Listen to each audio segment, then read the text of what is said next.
operational stuff going on in the background.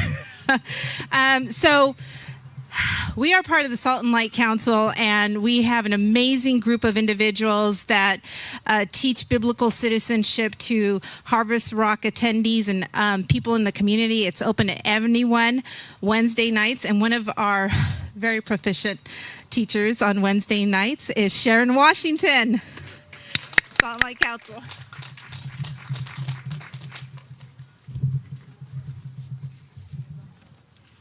Well, I want to thank all of you for taking time out to come and support this effort. It is so needed.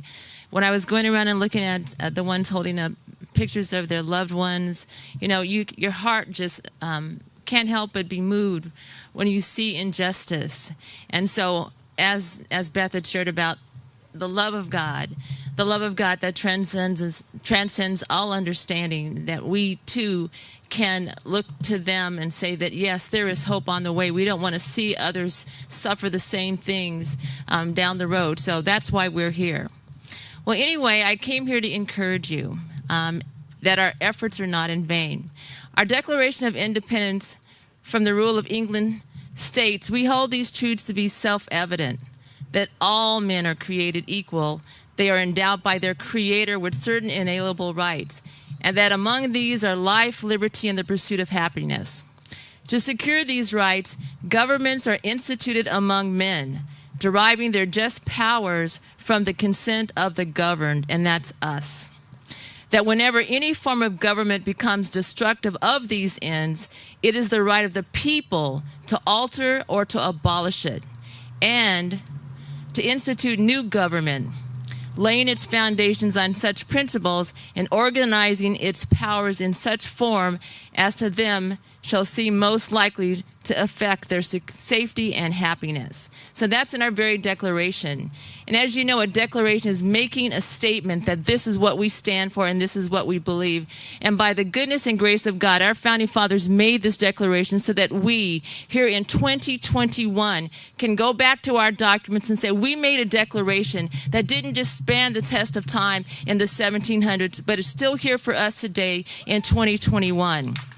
The preamble from our Constitution say that we, the people of the United States, in order to form a more perfect union, establish justice, ensure domestic tranquility, provide for the common defense, promote the general welfare, and secure the blessings of liberty to ourselves and our posterity, do ordain and establish this Constitution for the United States of America.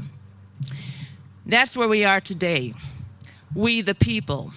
The very DNA of America that was founded and established, making us a unique nation that not only acknowledges our God-given freedoms and liberties, but gives us the mechanisms to take back our country.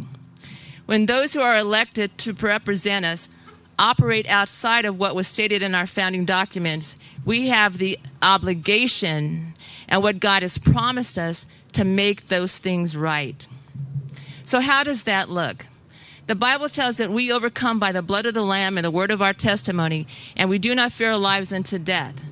So I'm going to give you some examples of what people are doing around this nation to encourage you that the very DNA that's within us is helping to promote and prompt we, the people, to do things that we never thought or maybe took advantage of because we were in a situation that requires us to do that, and those are the times that we're in now. According to the Family Research Council, they shared a story about a teacher, and he said, I've been hearing about this stuff happening in California and New York and all over the place. I didn't realize it was happening in my own backyard and at St.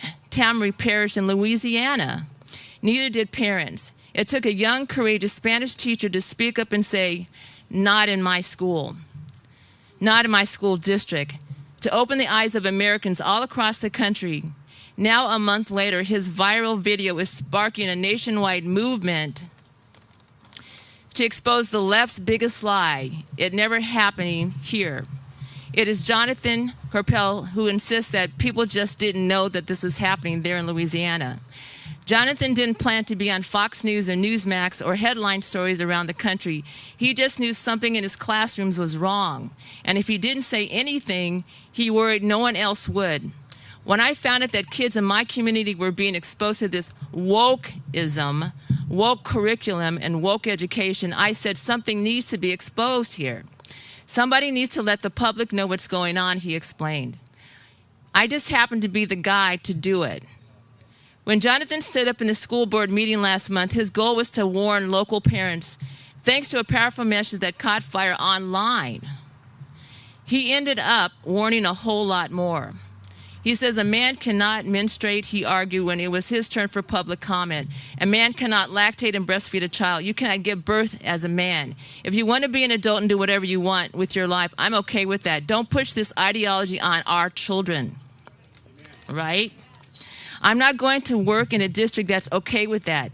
Parents are already pulling their kids out of public school.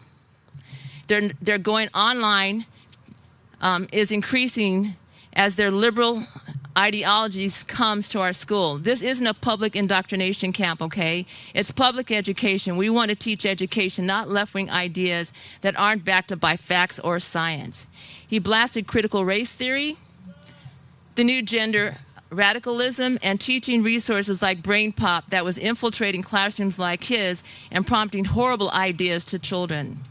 Jonathan told listeners on Washington Watch, it's dividing kids against each other. It's dividing kids against their parents. It's dividing the middle to upper class Republican area with this wokeism. I think nobody was really looking for it, but it's here, he shook his head, and it's dangerous. Since Jonathan's speech at the